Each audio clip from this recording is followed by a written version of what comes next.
Hello student, in today's lecture we are going to discuss about the selection criteria for the software process model. अभी तक के जो भी हमने software process model को पढ़ा हुआ है उससे रिलेटेड ये टॉपिक होगा। यहाँ पे हम ये डिस्कस करेंगे कि किस तरीके से हम पर्टिकुलर सॉफ्टवेयर प्रोसेस मॉडल को सिलेक्ट करते for the development. Why? Because every model is suitable for the every different requirement for the software development. So क्या क्राइटेरिया रहेगा उसके बारे में हम यहाँ पे डिस्कस करेंगे। These are the departmental vision mission and these are the PEOs of a department. Learning outcome आज हम डिस्कस करेंगे, पढ़ेंगे selection criteria for the software process model क्या होगा, on which basis we are decided which software process model is suitable for the development of the product. So the prerequisite is software process framework and model. इसके लिए prerequisite क्या रहेगा? Software process framework and the model, जो हमने previous lectures में पढ़े हुए हैं। So the selection criteria for the software process models. The software process model framework is specific to the project.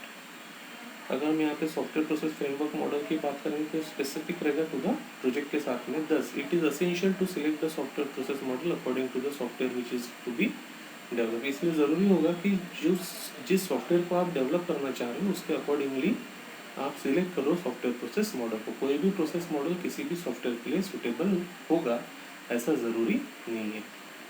Okay, every software require different type of model for the development. So on the basis of some things or on the basis of some criteria we have decided which one is suitable for the development of the product.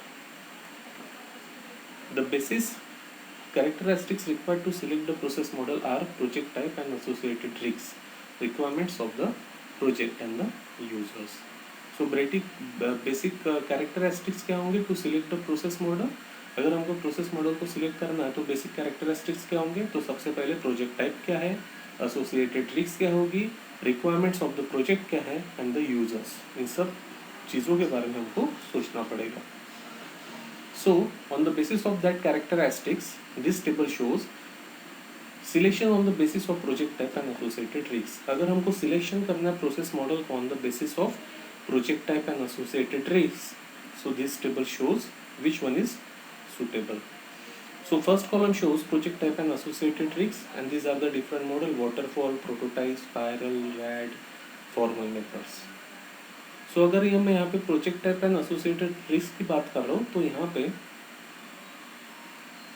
Reliability requirement होगी, तो waterfall हम use नहीं कर सकते, prototype भी no, spiral yes, spiral and formal methods हम use कर सकते हैं अगर रिलायबिलिटी रिक्वायरमेंट्स होगी तो। बट वाटरफॉल, प्रोटोटाइप और रैट की अगर बात करेंगे तो this is not good for the reliability requirement. Next one, अगर हम बात करते हैं स्टेबल फंड्स की, so waterfall is good, prototype is good, RAD is good, formal method is good, but the spiral is not good. Reuse components को हमको use करना है तो मतलब कोई कंपोनेंट्स ऑलरेडी है उसको रीयूज करना है, सो फॉर दैट रीजन हम वाटरफॉल को यूज नहीं कर सकते, prototype, spiral, red and formal methods को हम यूज कर सकते हैं। टाइट प्रोजेक्ट शेड्यूल अगर होगा, अगर प्रोजेक्ट शेड्यूल की हम बात करते हैं वो अगर टाइट प्रोजेक्ट शेड्यूल होगा तो हम वाटरफॉल के बारे में नहीं सोचेंगे, फॉर्मल मेथड्स के भी बारे में नहीं सोचेंगे, हम सिलेक्ट कर सकते हैं prototype, spiral and RAD model. Next one is scarcity of resources. Scarcity of resources की अगर हम बात करेंगे तो मतलब हम रिसोर्सेज की बात अगर करेंगे तो waterfall is not good, RAD is not good, formal methods is not good, we have to select between the prototype and the spiral. So these are the selection of process model on the basis of project type and the associated.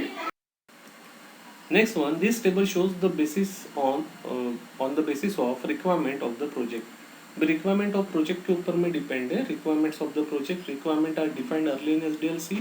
अगर requirement हमने पहले ही define कर लिया हुआ है early in the SDLC तो हम सोच सकते हैं waterfall के बारे में, हम सोच सकते हैं रैट के बारे में, but prototype, spiral and formal methods के बारे में हम नहीं सोच सकते, हम उसको सिलेक्ट नहीं कर सकते।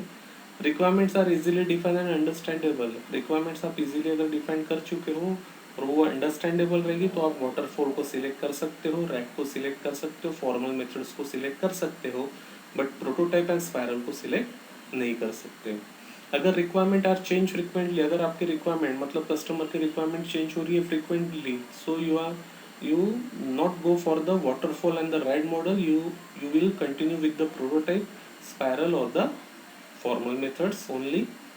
Requirement indicates a complex system, अगर रिक्वायरमेंट इंडिकेट कर रहे कॉम्प्लेक्स सिस्टम को तो you you go with the prototype and spiral model, but not with the waterfall, rad and the formal methods. Why? Because we already studied different types of process model in the uh, previous lecture. So on the basis of that, this table is given here, and this table name is selection on the basis of requirements of the project. Next one is table selection. This is the table 1.3 selection on the basis of users. User involvement, अभी user के involvement के ऊपर में ये table दिया हुआ है आपको. Selection of model requires limited user involvement. Waterfall is good, spiral is good, formal methods is good, but prototype and ride is not good for the for what requirements limited user requires limited user involvement. अगर आपको limited user का ही requirement limited user का ही involvement अगर आपको रखना है तो आप वाटरफॉल के साथ में जा सकते हो, स्पायरल और फॉर्मल के साथ में जा सकते हो, बट रेड एंड प्रोटोटाइप के साथ में नहीं जा सकते. User participation in all phases, अगर आपको यूजर को इन्वॉल्व करना है हर एक फेज में तो आप जाओ प्रोटोटाइप के साथ में, रेड के साथ में, but not with the waterfall, spiral and the formal methods, and no experience of participating in smaller project. अगर यूजर को कोई भी एक्सपीरियंस नहीं है for participating in smaller project तो आप जा सकते हो prototype, spiral and formal method के साथ में. आप नहीं चाहोगे किसके साथ में, वाटरफॉल एंड रेड के साथ में. So this is the another table based on the user. These are the MSBT question. Justify the selection criteria for the software process model.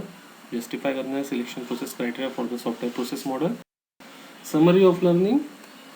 Selection criteria for the software process model. आज हमने discuss किया selection criteria क्या होता है for software process model. In the next lecture we will start unit number 2, software requirement engineering. Thank you.